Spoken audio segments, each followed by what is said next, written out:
Hola, buen día, ¿cómo están? Vamos a empezar con la unidad 2 y vamos a hablar del control de los signos vitales. ¿Qué son los signos vitales? Son indicadores que reflejan el estado fisiológico de los órganos vitales del paciente, ¿sí? Como son el cerebro, el corazón y los pulmones.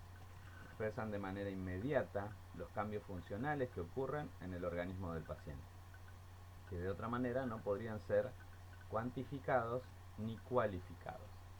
¿Sí? Cuando hablamos de cuantificados hablamos de números, ¿sí? Porque todos expresan valores, y cualificados es sobre la calidad. ¿Sí? Los signos vitales son 4. Está la frecuencia cardíaca, que se abrevia FC, la frecuencia respiratoria se abrevia FR, saturación de oxígeno, ¿sí? Que vamos a ver lo que se abrevia en porcentaje de saturación de oxígeno, la temperatura y la tensión arterial. ¿Sí? Los objetivos para realizar el control de signos vitales es valorar el estado del sujeto de atención, ¿sí? O sea, de la persona que vamos a atender al momento del ingreso. ¿Sí? El ingreso al hospital, el ingreso a la guardia, el ingreso a nuestro servicio. ¿Sí? Apenas el paciente ingresa, nosotros realizamos el control de signos vitales. Junto, previa anamnesis, ¿no? Previa entrevista, conocemos un poquito con la persona y realizamos el control de signos vitales. Otro de los objetivos es conocer los valores basales, ¿sí? Los valores que tiene el paciente de base para comparar a futuro, mientras dure la internación. Descubrir cuanto antes cualquier anomalía en el estado de la persona, cualquier cosa que salga de los valores normales, lo vamos a descubrir con el control de signos vitales. Comunicar a otros miembros del equipo de salud las observaciones referentes al bienestar de la persona. Conocer las interrelaciones de los signos vitales con las actividades fisiológicas y con su alteración. ¿Sí? Que vamos a aprender a conocer las relaciones que hay en un paciente que está, por ejemplo, en reposo, a cuando realiza actividades, ¿sí? La alteración que puede llevar eso, o cuáles son las alteraciones que pueden interferir en el control de los signos vitales. Utilizar la información ofrecida por dicha medición como indicador de la evolución del usuario, ¿sí? Y de su respuesta al tratamiento y a los cuidados de enfermería. ¿Sí? Supongamos que un paciente llega hipertenso, nosotros hacemos determinado tratamiento farmacológico y tenemos determinados cuidados de enfermería. La tensión arterial del paciente, supongamos que el ingreso estaba alta, y después vamos a ir midiendo cómo evoluciona, ¿sí? El paciente con su tensión arterial. Lo ideal es que baje a cerca de valores normales. Bien. Otro de los objetivos es reconocer la necesidad de medir los signos vitales con una frecuencia mayor a la prescrita, ¿sí? Cuando lo justifique el estado del usuario. Por ejemplo, sabemos que el control de signos vitales es mínimamente 2 o 3 por turno por paciente. Pero si el paciente necesita más, ¿sí? Es saber identificar que el paciente necesita más frecuentemente los controles. Saber reconocer las alteraciones de los signos vitales que requieren la intervención urgente del médico y del plantel de enfermería. ¿Sí? ¿Cuándo realizar el control de signos vitales? Al ingreso del centro asistencial, cuando el paciente presenta cambios en el estado de salud, cuando el paciente presenta cambios en su condición funcional, ¿sí? En sus funciones, antes o después de realizar un procedimiento diagnóstico, ejemplo, no sé, una endoscopía, ¿sí? Un tratamiento, ejemplo, la aplicación o la administración de una antibioticoterapia, ya sea invasivo o no, dice, ¿sí? Y pre y post quirúrgico, ¿sí? Antes de que el paciente vaya a cirugía por cualquier causa y cuando volvió de cirugía por cualquier causa. Antes y después de la administración de medicación o de fármacos también se debe controlar al paciente, porque el paciente puede hacer reacciones adversas, ¿sí? A una medicación. O tal vez nosotros, no sé, administramos una droga para bajar la tensión arterial y de repente la tensión arterial bajó demasiado, ¿sí? Bien. Elementos a utilizar para realizar los controles de signos vitales.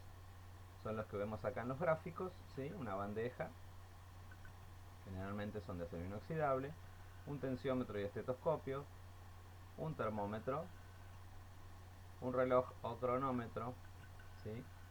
Con segundero, un saturómetro, que es este que ven acá, unas torunditas de algodón o gasas embebidas en alcohol al 70%, alcohol en gel, ¿sí? Y hoja de registro para registrar los controles.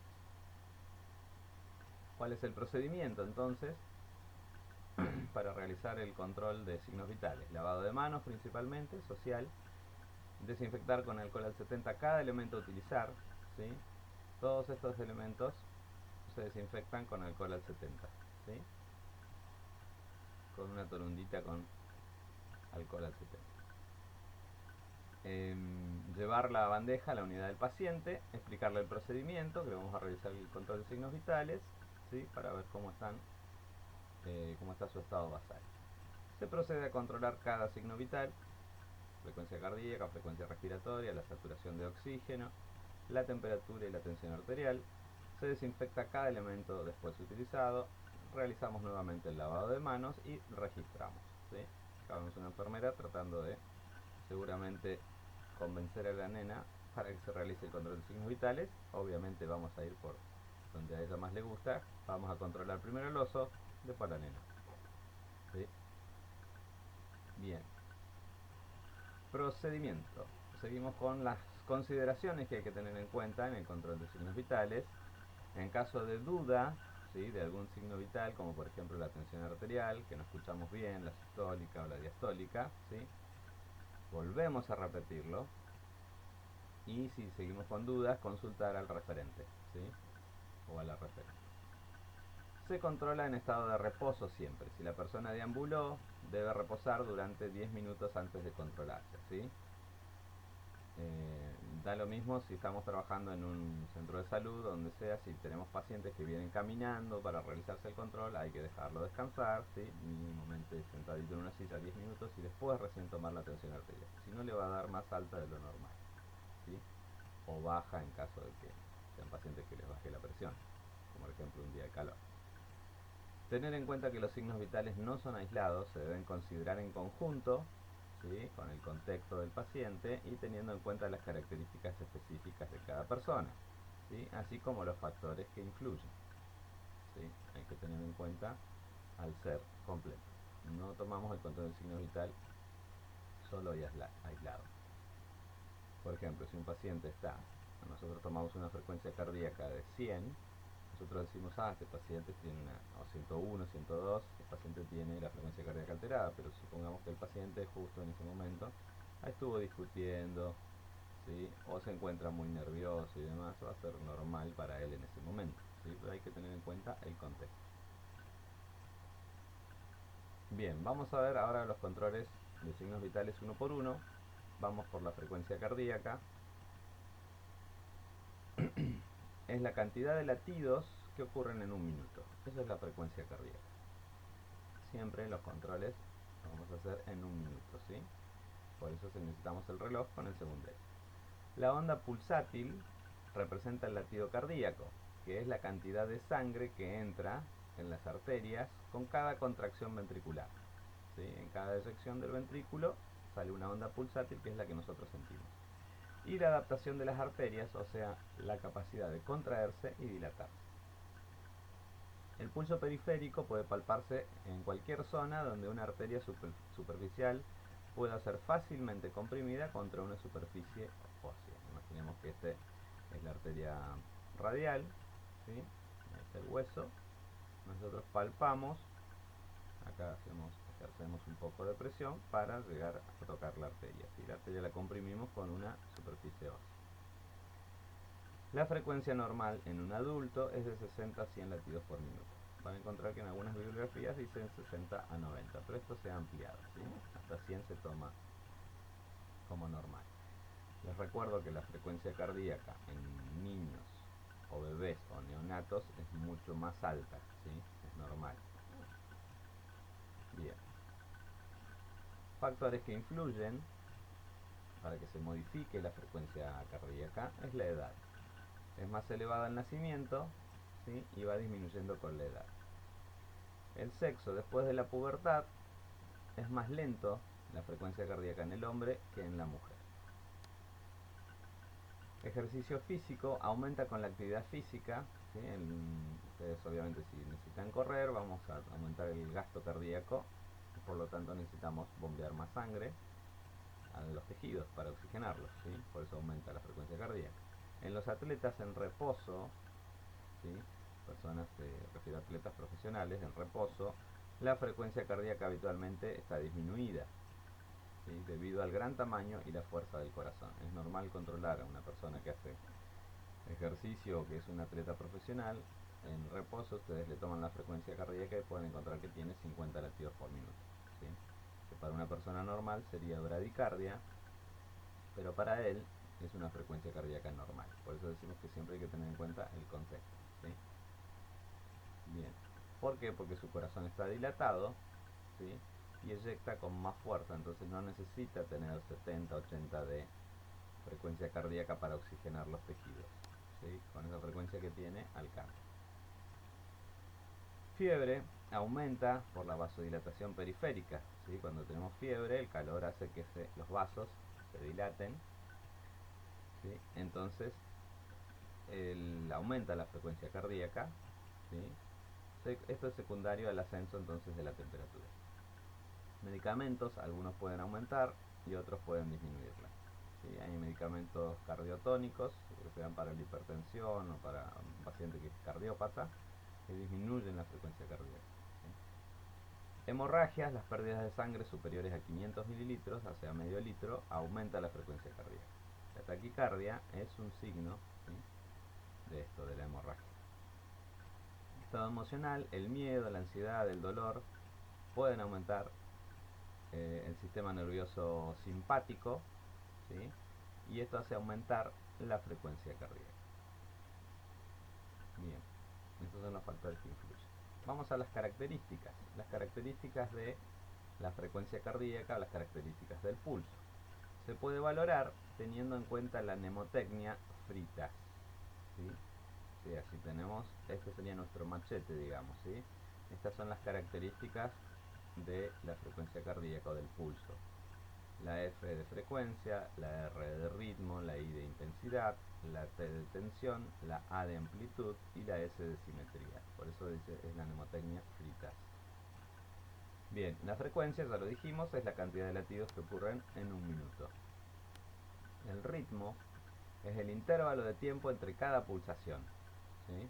Es regular o rítmico cuando cada onda está separada de la que precede y de la que le sigue por un igual espacio de tiempo, ¿sí?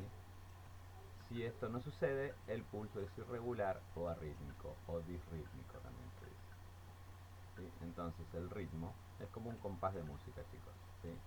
Tiene que sonar igual. Tuk tuk tuk tuk tuk tuk tuk tuk. Si escuchamos un tuk tuk tuk y después tuk tuk atrás, ¿sí? Eso se les hago la verbalización del ruido porque así lo van a escuchar. Eso es una disritmia, ¿sí? El ritmo tiene que ser, entre el espacio entre un latido y otro tiene que ser el mismo, ¿sí? Si no tenemos acá un electro, pero si lo pudiéramos ver, van a ver que si tiene un ritmo sinusal se ve rítmico. Cada tanto tiempo cae el latido, ¿sí? Ese es el ritmo. Intensidad es la fuerza del golpe pulsátil, ¿sí? La fuerza que ejerce la sangre sobre las paredes de la arteria. Ese golpe pulsátil, ¿sí? Es la intensidad. La tensión es la presión que ejerce el operador, ¿sí? O sea, nosotros, el que va a controlar, sobre la arteria para poder palpar el pulso, ¿sí? La tensión que ejercemos sobre la arteria para comprimirla contra el hueso y poder sentir el pulso. La amplitud es la calidad o fuerza de la sangre en cada latido. Es normal cuando el pulso es fácilmente palpable, ¿sí? Esa es la amplitud. Y la simetría, la pulsación debe tener la misma característica en ambas extremidades, ¿sí? Si yo siento el ritmo, la intensidad, la tensión y la amplitud en la arteria radial izquierda, la debo sentir igual en la arteria radial derecha. ¿Sí? Los pulsos que son asimétricos, si yo escucho más en el izquierdo que en el derecho, sugieren algún tipo de oclusión arterial. ¿Sí? Bien, entonces recordamos, Fritas es la mnemotecnia para recordar las características del pulso. Las técnicas que se utilizan para tomar el pulso. ¿Sí? Primero, la auscultación del pulso apical. ¿Sí? Si nos fijamos, vamos a poner el estetoscopio aquí en el quinto espacio intercostal. ¿Sí? Justo apical, entonces tomamos el borde, ¿sí? Vamos a escuchar el borde inferior izquierdo del corazón. ¿Sí?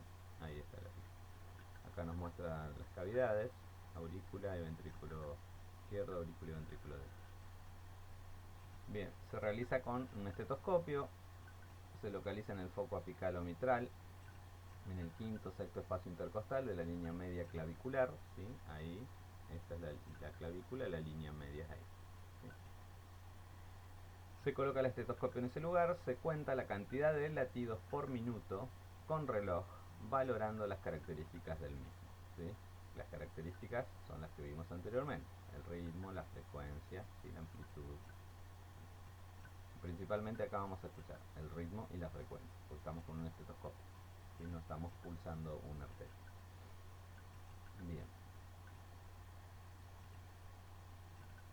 Bien. Palpación de pulsos periféricos, ¿sí?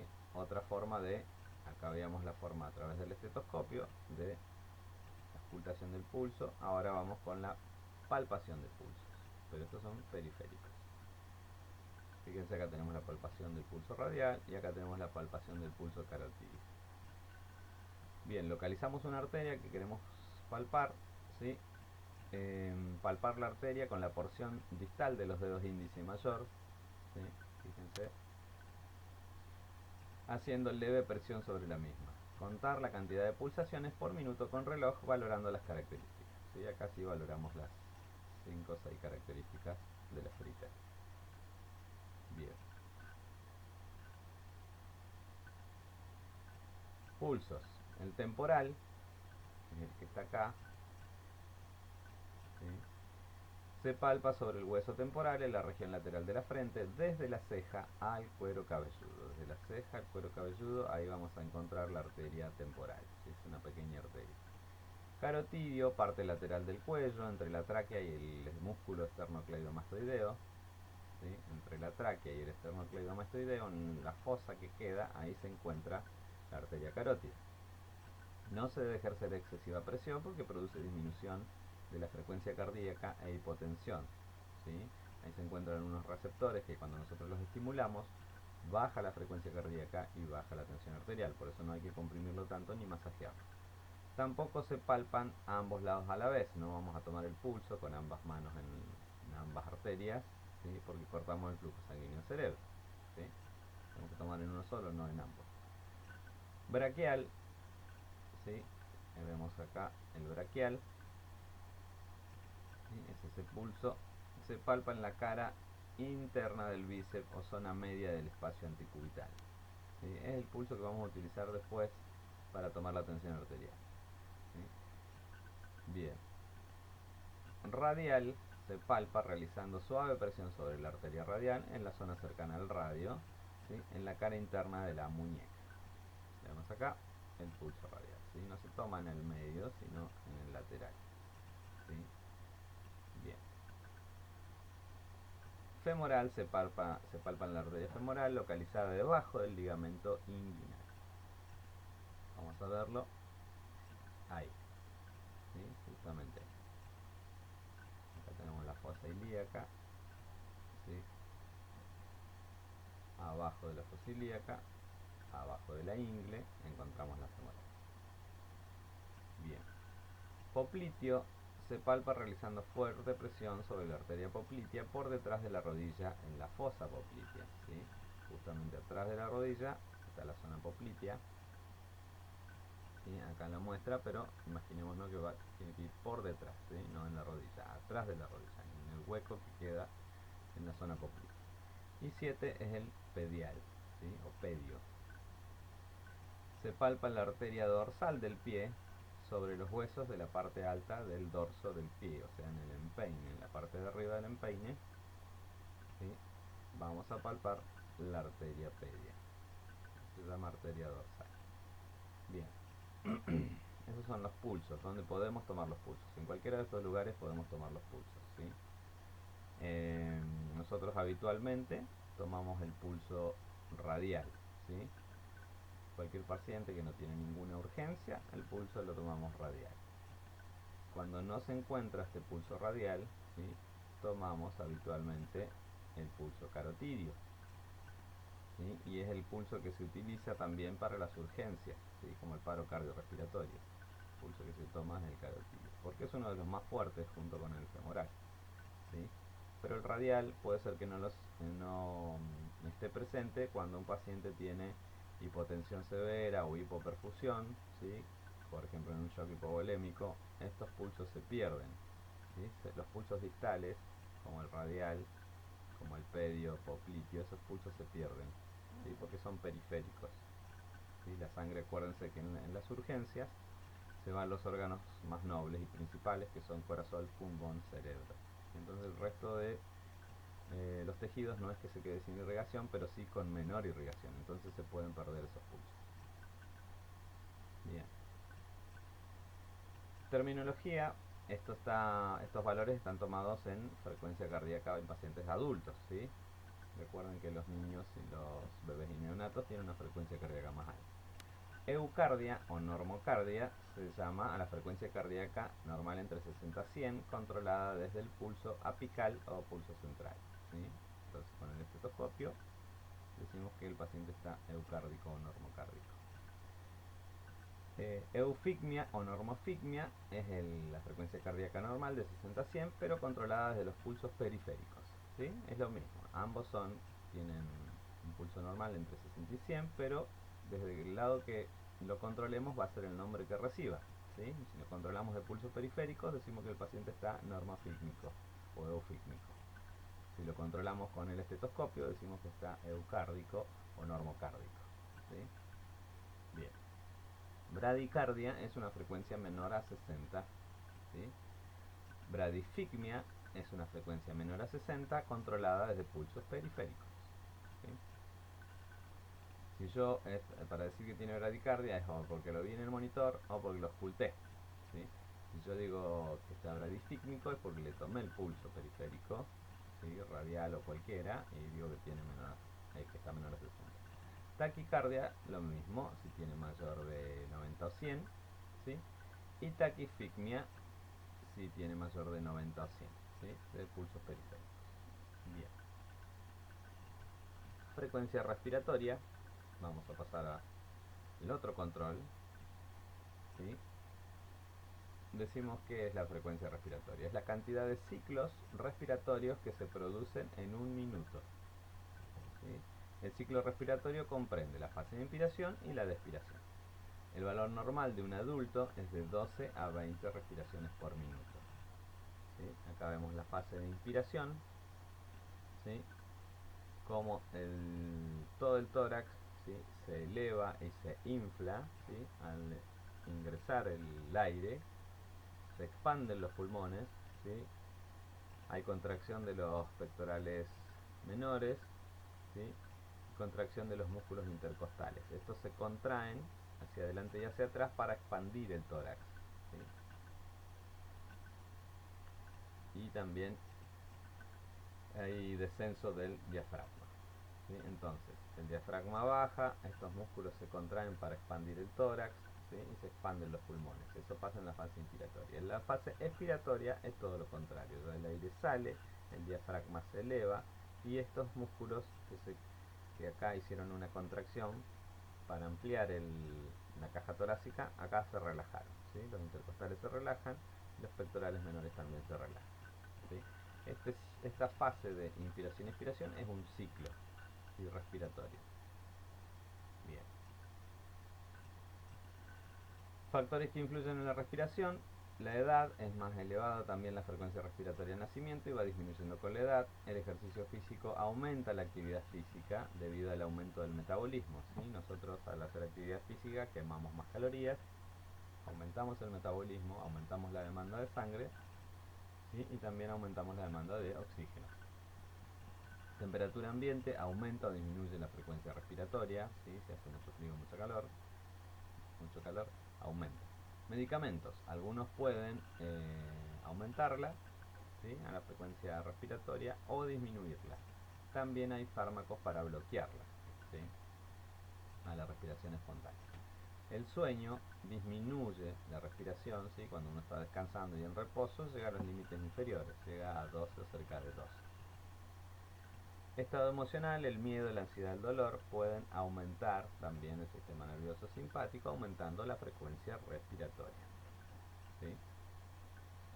Ascenso a grandes alturas, ¿sí? Montañas, o vamos a países que están más altos sobre el nivel del mar que el nuestro, ¿sí? Y aumenta debido a la disminución del oxígeno en el aire ambiente. Entonces necesitamos aumentar nuestra capacidad pulmonar, ¿sí? Y aumentar la absorción de oxígeno, por lo tanto aumenta la frecuencia respiratoria.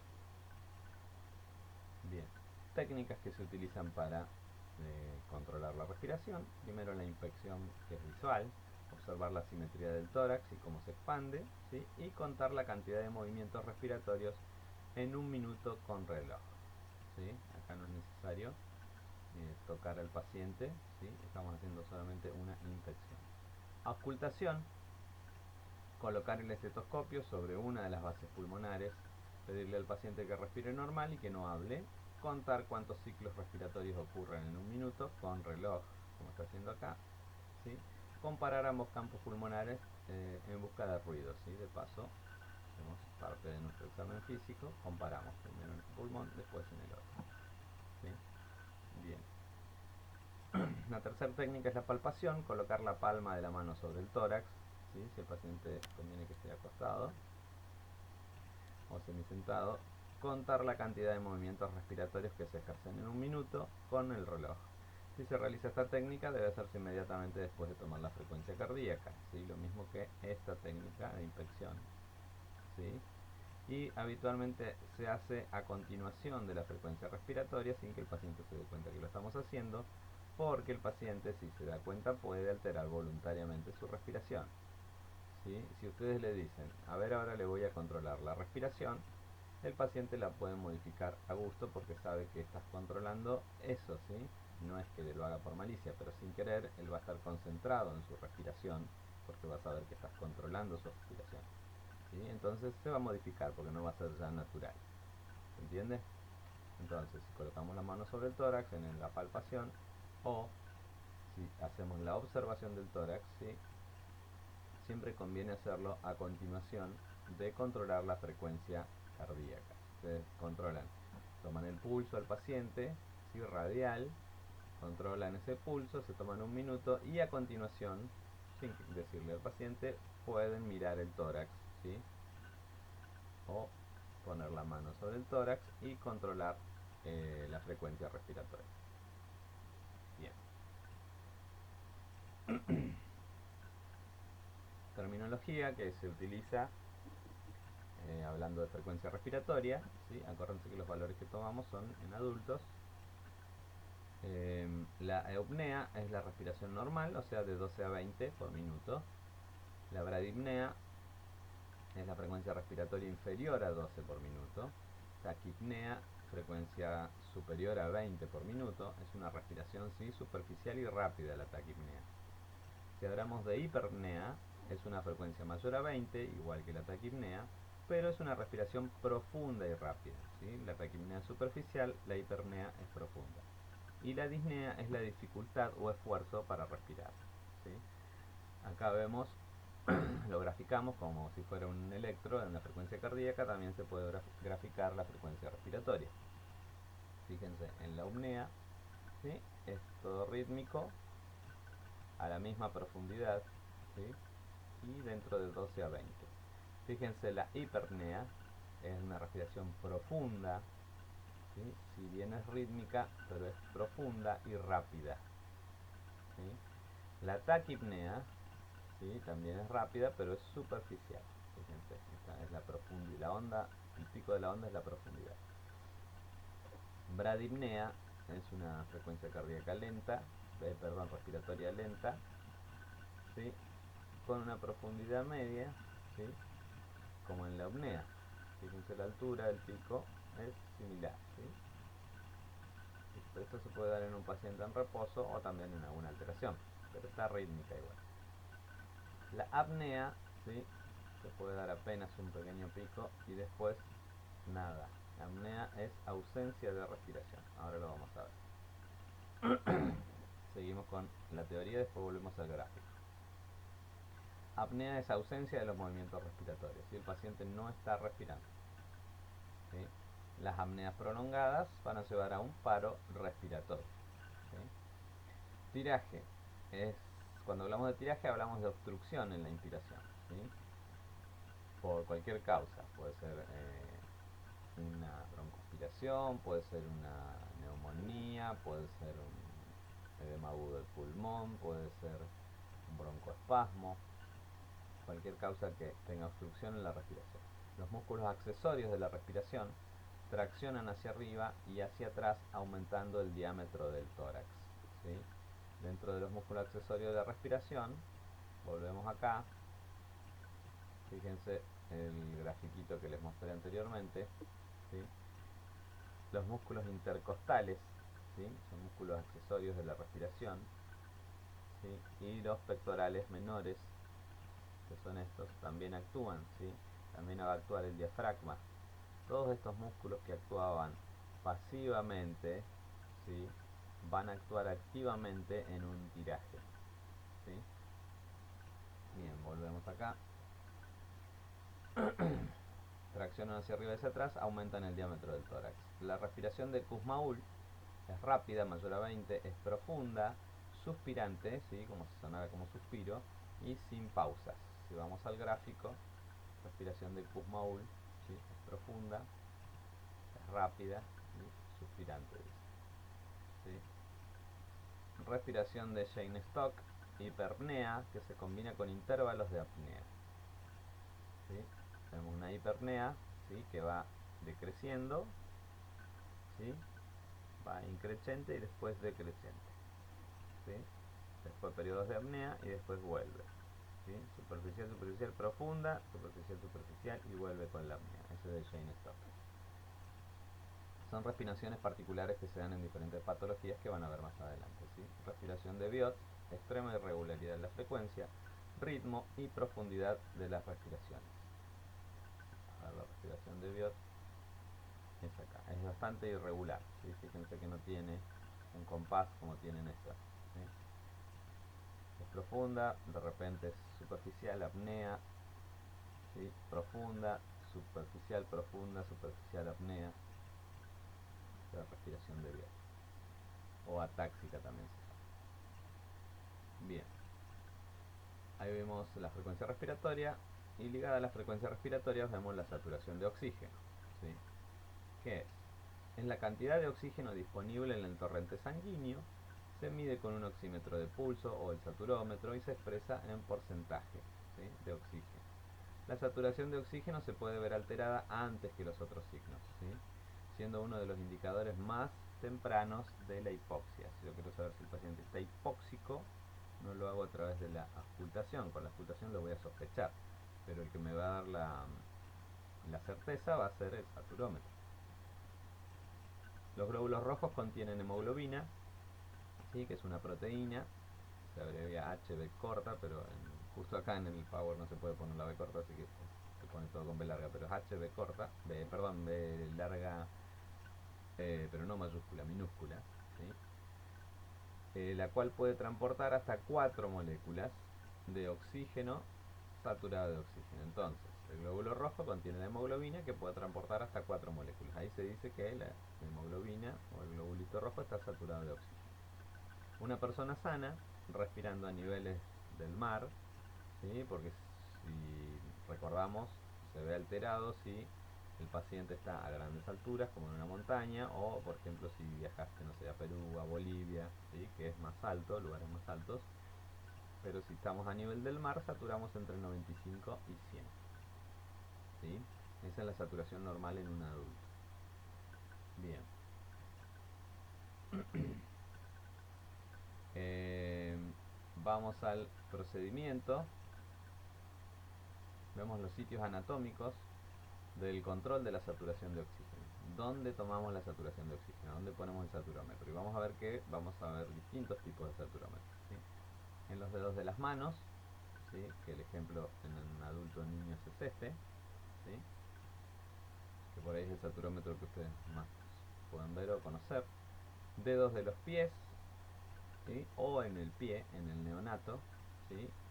Fíjense, este es otro tipo de saturómetro que se envuelve con venda adhesiva, ¿sí? Que tiene un solo sensor, no es doble sensor, un solo sensor que se pone en la uñita, ¿sí? O si no tienen este que tiene doble sensor, ¿sí? Dorsal y plantar, que se pone en el pie, ¿sí? También este mismo se puede utilizar en el dedito gordo del pie, ¿sí? En el dedo mayor, ¿sí? Bien. También se puede, fíjense en los lóbulos de la oreja. Eh, ¿Cuál es el procedimiento entonces para tomar la saturometría? Encender el saturómetro, colocarlo en el lugar seleccionado, ¿sí? Ya dijimos que si es neonato lo vamos a usar acá, si mueve mucho las manitos lo vamos a usar en el pie, ¿sí? Cualquiera de estos dos sistemas, ¿sí? El más común de ver, este es un sistema más moderno y caro, podemos ver generalmente este, y si es una persona adulta o un niño, vamos a poner este. Se deja colocado unos segundos hasta que la lectura sea regular, ¿sí? Y constante, evitando el movimiento del miembro, ¿sí? Valorar la coloración de la piel, la perfusión, evaluar el estado general del paciente, corroborando que coincida con el valor de la saturación. Si esto me llegara a marcar mal, fíjense que acá está la saturación de oxígeno, ¿sí? Se abrevia así. Saturación parcial de oxígeno dice acá, 98%, es normal. Y acá me da la frecuencia cardíaca, 83%. Esta es la ventaja que tiene, que te tira ambos eh, valores, ¿sí? La frecuencia y la saturación. Fíjense, si a mí me llegara a dar que tiene 98, pero el paciente está totalmente disnéico y cianótico, ¿sí? Por eso se dice que hay que corroborar, ¿sí? Con el estado general del paciente. Quiere decir que algo está andando mal. Si acá me diera que tiene, no sé, 60, ¿sí? Pero el paciente está ventilando absolutamente bien y está charlando conmigo y está recontralúcido y la coloración de la piel está normal, quiere decir que algo está mal, ¿sí? Puede ser que el paciente tenga las uñas pintadas, que tenga pigmentados los dedos o las uñas, ¿sí? Que tenga las manos frías, entonces eso me va a alterar el saturómetro. Bien, retirar el saturómetro, desinfectar, ¿sí? Se pasa en el interior con una torundita, un alcohol al 70 y se retira. Consideraciones especiales: en el recién nacido los valores normales de saturación de oxígeno dependen de la edad gestacional y de su peso, ¿sí? Acá vemos, por ejemplo, menor a 32 semanas y menor a 1200 gramos va a saturar entre 88 y 92, esa es la saturación normal, ¿sí? Mayor a 32 semanas y mayor a 1200 gramos va a saturar entre 88 y 94, ¿sí? Y eso es normal, no es que tenga alteración. Bien. Factores que influyen en una falsa lectura, ¿sí? El sensor puede estar colocado incorrectamente, ¿sí? O suelto, el movimiento, especialmente los que son neonatales, ¿sí? Movimiento del sensor, si ponemos el sensor común y el niño mueve el dedo o el paciente adulto mueve la mano o el dedo, ¿sí? Ese movimiento va a hacer que no lea. Baja perfusión, ¿sí? El paciente está hipotenso, con hipovolemia, choqueado o hipotermia, ¿sí? No me va a marcar. Vasoconstricción también, ¿sí? Cuando tiene vasoconstricción capilar no me va a marcar. Anémicos extremos, ¿sí? Porque quiere decir que no transporta muchos globulitos rojos, por lo tanto no va a transportar mucho oxígeno. Pigmentación y esmalte de las uñas, ¿sí? O sea, cuando tenemos un paciente que tiene pintaditas las uñas, hay que despintarle por lo menos un dedo para poder tomar la saturometría. Intoxicación por monóxido de carbono, fumadores y uso de anestésicos, esto me va a alterar ¿sí? Porque siempre tienen una saturometría más baja, ¿sí? Bien, los pacientes que tienen EPOC, por ejemplo los fumadores, la enfermedad pulmonar obstructiva crónica, ellos saturan entre cerca a los 90, ¿sí? Y para ellos eso es normal, ¿sí? O sea, si ven un paciente que fuma hace 40 años y le ponen el saturómetro y satura 89-90, no se asusten porque es normal, el paciente está acostumbrado a saturar eso, ¿sí? Bien, vamos a la temperatura. Eh, ¿Qué decimos de la temperatura? Es el equilibrio entre la producción de calor del cuerpo, que es la termogénesis, la producción de calor, y su pérdida, que es la termólisis. El centro termorregulador se encuentra en el hipotálamo. Mecanismo de regulación que regula la temperatura es cuando la temperatura sobrepasa el nivel normal, ¿sí? O sea, los 37 grados, se activan mecanismos como la vasodilatación, la hiperventilación, la sudoración, que promueven perder el calor, ¿sí? Entonces cuando vemos un paciente con fiebre, ¿sí? Vamos a ver que está vasodilatado, que hiperventila, ¿sí? Y transpira. Es un mecanismo de defensa para perder calor. Cuando la temperatura se encuentra por debajo del nivel normal, se activan mecanismos como aumento del metabolismo y contracciones espasmódicas que producen escalofríos, ¿sí? Bien, la temperatura normal en un adulto es de 36 a 37 grados. Vamos a ver termómetros, es el instrumento de medición de la temperatura.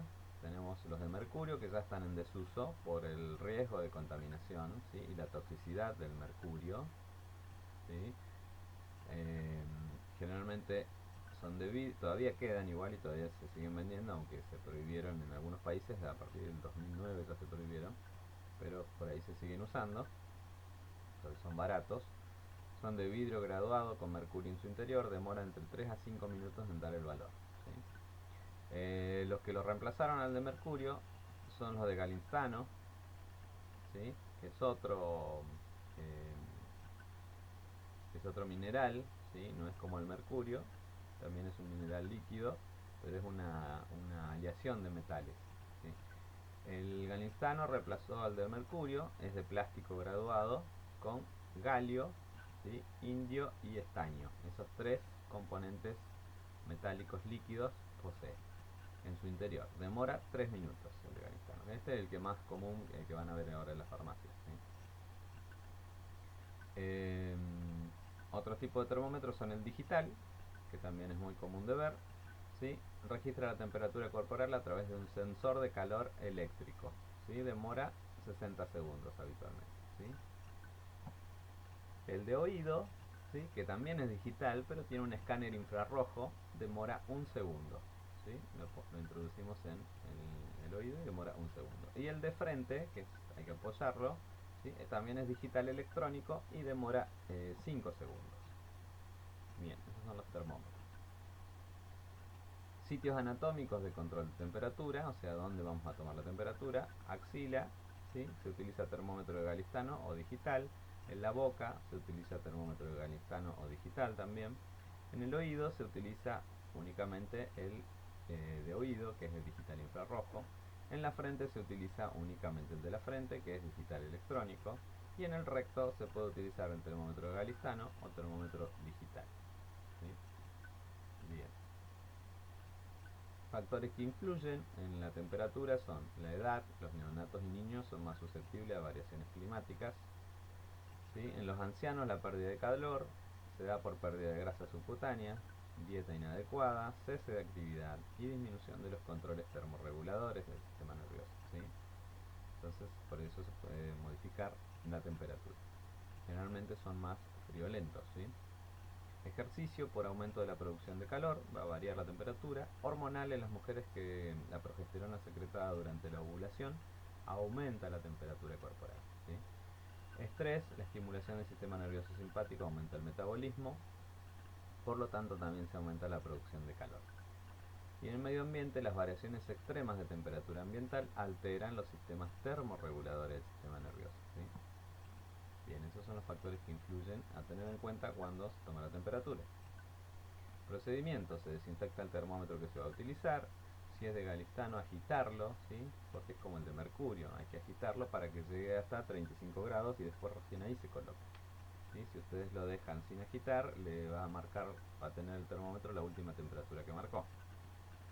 Colocar el termómetro en el sitio seleccionado para controlar, si es axila, boca, frente, oído, donde sea.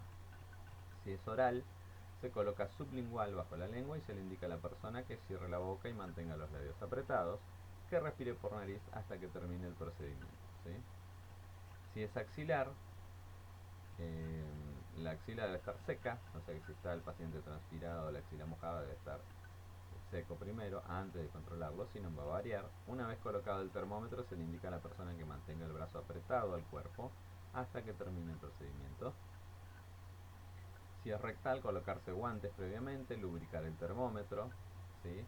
Se puede lubricar con vaselina o con lidocaína, habitualmente solamente vaselina. Introducirlo con suavidad en posición de Sims, que es de cúbito lateral izquierdo, con una pierna encima de la otra, ¿sí? Luego del control, limpiar el termómetro con agua y jabón, decontaminar con hipoclorito al 1%, o sea, lavandina. En la frente debe estar seca también antes del control, ¿sí? Si está transpirando se seca, se limpia y después recién se apoya durante los segundos que me indique. El oído se introduce con suavidad el termómetro hacia la cavidad auditiva durante unos segundos. Después retirar el termómetro que se haya utilizado en el tiempo indicado hasta que aparezca la lectura, ¿sí? Desinfectarlo y registrar. Consideraciones: la temperatura oral se puede controlar después de 15 minutos de la ingesta de alimentos, ¿sí? Si no nos va a dar más alto. Se evita en personas inconscientes o niños, ¿sí? El oral, entonces, no se le pone un termómetro a una persona que está inconsciente o a los niños. Temperatura axilar del neonato, por debajo de los 36,3 se considera hipotermia, ¿sí? La temperatura normal en ellos es de 36,5 a 37, ¿sí? La hipotermia a corto plazo le va a producir a ellos hipoxia, hipoglucemia, acidosis metabólica, y a largo plazo, ¿sí?, presenta mala progresión en el peso del recién nacido. Terminologías que se utilizan: hipotermia por debajo de 36 grados, se acompaña de somnolencia o coma en casos graves, produciendo hipotensión, disminución de la diuresis, desorientación, piel pálida y fría, ¿sí? Y también las extremidades pueden estar cianóticas. Subfebril o febrícula son valores entre 37,1 y 37,9, ¿sí? No es fiebre. La fiebre recién comienza acá. Fiebre o hipertermia, valores entre 38 a 41,9. Se acompaña de aumento de la frecuencia cardíaca, la frecuencia respiratoria, diaforesis y escalofríos, ¿sí? Cuando tenemos un paciente con fiebre, generalmente tenemos todo esto. Ya nos damos cuenta en un paciente que vamos a controlar si tiene fiebre, cuando lo vemos sudoroso, diaforético, y que le tomamos la saturación y tiene más de 110 de frecuencia cardíaca, ya nos vamos a sospechar que tenemos que poner el termómetro porque debe tener fiebre. Pirexia es valor de 42 o más, ¿sí? Esto es grave, especialmente en niños, porque pueden convulsionar. Fiebre continua, oscilación diaria menor a 1 grado centígrado, ¿sí? Cuando decimos que el paciente tiene fiebre continua. Cuando tiene fiebre remitente, es que las oscilaciones diarias son mayores a 1 grado centígrado, ¿sí? O sea, ayer tuvo 38, hoy tiene 38, 39. ¿Sí? Fiebre intermitente disminuye hasta valores normales para aumentar nuevamente, ¿sí? Y fiebre recurrente son episodios febriles mayores a 38, alternados con periodos de temperatura normal, ya sea por días o por semana. Bien. Y vamos al último control de signo vital, que es la tensión arterial. La definición es la fuerza que ejerce la sangre sobre las paredes de las arterias. Es un reflejo del volumen de eyección de la sangre, ¿sí?, cuando lo eyecta el ventrículo a través de la aorta, y la elasticidad de las paredes arteriales, determinada por el gasto cardíaco, ¿sí? El gasto cardíaco, ¿qué es? Es la frecuencia cardíaca más el llenado que tiene ese ventrículo, ¿sí?, que es aproximadamente en un adulto de 70 mililitros, ¿sí? Entonces se suma la frecuencia más el llenado, ¿sí?, y nos va a dar el gasto cardíaco. y la resistencia vascular periférica, la resistencia que hacen las arterias, ¿sí? El flujo que va dentro de las arterias. Existen dos tipos de medida de tensión arterial: la sistólica, ¿sí? Que es la presión de sangre por la contracción de los ventrículos, que es la máxima también llamada, y la mínima o diastólica, que es la presión que queda al relajarse los ventrículos, ¿sí? Para decir que un paciente hipertenso tenemos que tener alta alguna o las dos, ¿sí? Valores normales de sistólica de la alta es entre 90 a 139 y diastólica de 60 a 89, ¿sí? Esos son los valores normales. Factores que van a influir en la hipertensión arterial. Fíjense, acá tenemos una persona atlética y que corre, y acá tenemos una persona que es todo lo contrario, sedentaria y que no realiza ejercicios. Ambos influyen. Vamos a tener una dieta. La dieta va a influir en la tensión arterial, ¿sí? Especialmente si la dieta es basada, no sé, en carbohidratos, ¿sí? O basada en chacinados, asado todos los domingos, ¿sí? Alcohol y demás, todo va a influir, ¿sí? En variar la tensión arterial. ¿Sí? También la persona hace ayunos prolongados, ¿sí? Suele bajar la tensión arterial. La edad tiene que ver. A medida que aumentamos la edad, va aumentando la tensión arterial por el envejecimiento de nuestro corazón, de nuestro paquete vascular, ¿sí? En el sexo también tiene que ver. Los hombres generalmente mayores de 40 ya empieza a aumentar la tensión arterial, y las mujeres están protegidas por ahí mientras estén en un periodo fértil o tomen anticonceptivos y demás, ¿sí? Pero ya después, cuando disminuyen las hormonas, también corre el mismo riesgo que el hombre. En el ejercicio influye, como dijimos anteriormente, si hace o no ejercicio. Al hacer ejercicio mejora la capacidad vital, mejora la vasculatura de los vasos, ¿sí? Mejora la circulación y puede tener una tensión arterial cerca de lo normal. Ahora, si tomamos la tensión arterial de una persona que recién realizó ejercicio, nos va a dar alta. El reposo disminuye la tensión arterial porque no estamos haciendo actividad física. La constitución corporal también influye, ¿sí? Este paciente tiene más riesgo, al tener obesidad, de tener una tensión arterial más alta que esta persona. El estado emocional también influye, ¿sí? Una persona preocupada, acuérdense que se activa si tiene miedo, si tiene ansiedad, se activa el sistema nervioso simpático y va a producir vasoconstricción, ¿sí? Aumenta la tensión arterial. Si un paciente está estresado, sucede absolutamente lo mismo. Todos estos factores entonces influyen en la tensión arterial. El tensiómetro es el instrumento para medir la tensión arterial, la mide en milímetros de mercurio, ¿sí? Tenemos el tensiómetro y el estetoscopio. Las partes del tensiómetro, fíjense, tenemos el manómetro, que es el reloj que me va a medir, ¿sí? Tenemos el manguito que es la parte central, que está adentro, que es la de goma, ¿sí? Tenemos el brazalete, ¿sí? Habitualmente se le dice manguito a todo esto, ¿sí?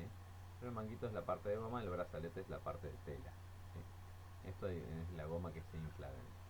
Tenemos la pera o balón, ¿sí? Que es de goma. Tenemos la perilla o válvula, que acá tiene una perillita que abre o cierra, ¿sí? La entrada de aire. Tenemos las tubuladuras o mangueras, ¿sí? Y esas son las partes del estetoscopio, del tensión. Las partes del estetoscopio, que lo ponemos en la arteria. Ahora vamos a ver cómo es el procedimiento. Tenemos las olivas, ¿sí? Que son de plástico, tienen rosca, ¿sí? Ahora los auriculares van enroscadas, suelen partirse y se cambian. Siempre se limpian después de utilizarla con alcohol al 70. Los auriculares, que son metálicos, de acero inoxidable, ¿sí? Después tenemos la tubuladura, el diafragma, que es el que está en la parte de abajo, que tiene contacto con el paciente, ¿sí? Y la campana, que es la parte de arriba, ¿sí? Donde nosotros podemos apoyar los dedos para presionarlos sobre la piel. por el diafragma viaja el sonido, ¿sí? Y llega a nuestros oídos. Bien. Procedimiento: acomodar al paciente. El miembro seleccionado debe estar al descubierto, si no con ropa, no se toma a través de un pullover o de una camiseta, se debe descubrir, ¿sí? Y cuando descubrimos el brazo, si tomamos en el brazo, que no quede muy apretado, ¿sí? Si no nos va a alterar porque está comprimiendo la arteria. Elegir el manguito adecuado de acuerdo al tamaño. Hay distintos tipos de manguito, ¿sí? O de brazalete. Hay de acuerdo a si el paciente es obeso, si es normal, o si es un niño, o si es un neonato, va a variar el tamaño del manguito y el brazalete. Elegir el manguito adecuado de acuerdo al tamaño del miembro, colocarlo en el mismo, no debe ocupar más de 2/3 del miembro, ¿sí? O sea, no vamos a colocar este manguito de adulto a un niño, porque le ocupamos todo el brazo, no sirve, ¿sí? Ni tampoco vamos a colocar un manguito de niño a un paciente grande, ¿sí? Porque tampoco sirve. Bien, las tubuladuras y mangueras deben estar alineadas con la arteria, ¿sí? La arteria está acá, las deben estar alineadas, ¿sí? O sea, deben recorrer el camino de la arteria. No pueden estar cruzadas estas mangueras para acá cuando yo tengo el brazo así, no puede estar transversal.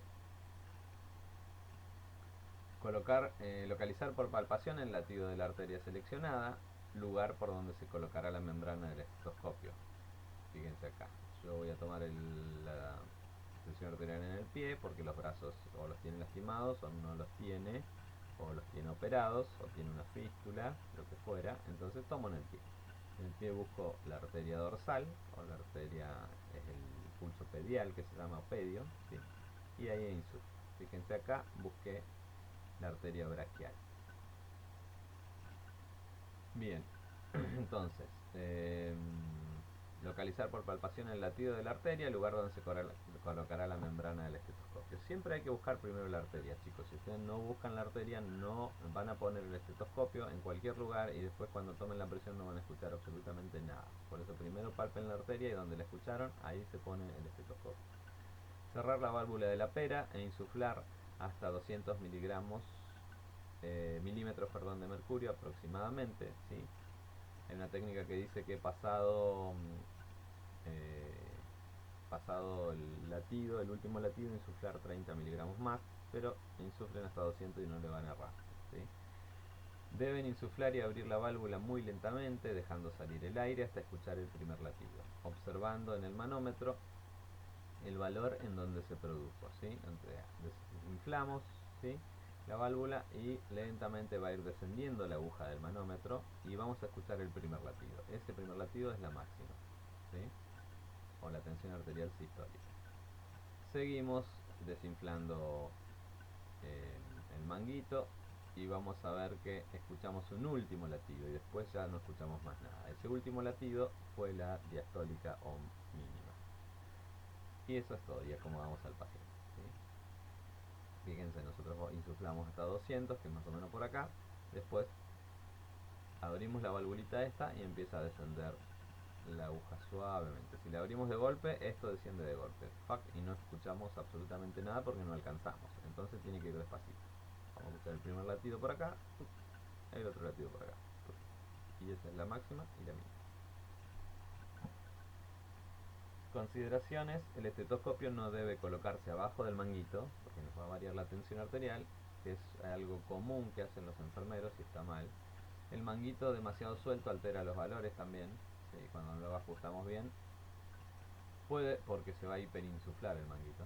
Puede existir una diferencia de hasta 10 milímetros de mercurio entre los miembros superiores, siendo el miembro superior izquierdo el que mayor tensión tenga, el que está más próximo al corazón, ¿sí? O sea, yo tomo la presión en un brazo, después en otro y me puede haber una diferencia de hasta 10, es normal. En los miembros inferiores la tensión es de 5 a 10, mayor que en los miembros superiores, también es normal, ¿sí? No controlar la TA en el brazo donde se haya realizado una mastectomía, que es una cirugía de mama, ¿sí? Se le ha sacado parte de la mama y los ganglios linfáticos de ese brazo a la persona. Entonces ahí no se puede tomar la tensión arterial, ¿sí?, por meses.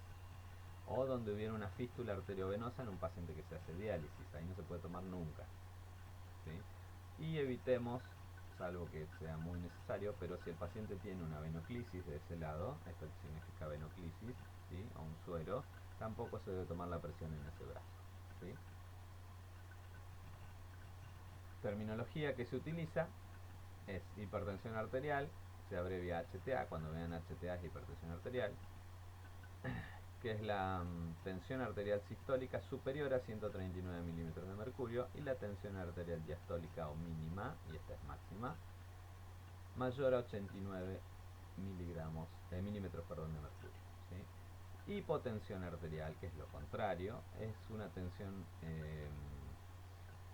arterial sistólica menor a 90 milímetros de mercurio y la tensión arterial diastólica o mínima menor a 60 milímetros de mercurio. Eso es hipotensión. Hipotensión postural, o también llamada ortostática, es la disminución de la TA igual o mayor a 15 puntos, ¿sí? Y caída de la tensión arterial diastólica, ¿sí? Cuando el paciente está sentado o acostado y se para, disminuye más de 15 puntos en milímetros de mercurio y cae la diastólica también. Se diagnostica controlando la TA en decúbito supino, o sea el paciente acostado, y después lo hacemos levantar y controlamos la tensión parado, ¿sí?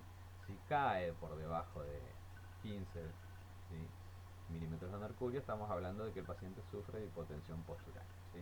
Se puede dar en pacientes deshidratados, con hipovolemia, con anemia, ¿sí?, que pueden sufrir hipotensión ortostática. Hay pacientes que se levantan de golpe y sufren una lipotimia, que se llama. La lipotimia es la hipotensión arterial, pero con signos y síntomas agravados, como puede ser la pérdida de conocimiento, ¿sí? Se levantan de golpe y no les llegó suficiente irrigación al cerebro y pierden el conocimiento. Bien, esto es en cuanto a tensión arterial. Terminamos con el control de signos vitales. Espero que les haya servido, ¿sí? Después vimos todos los signos vitales, ¿sí? Así que después traten de repasarlos uno por uno, ¿sí? Es mucho para aprender. La próxima clase vamos a hacer la práctica de estos signos vitales. Primero teníamos que darle la teoría, ¿sí? Así que estudien la teoría. La semana que viene vamos a ver cómo se toma cada signo vital. Bien, nada más.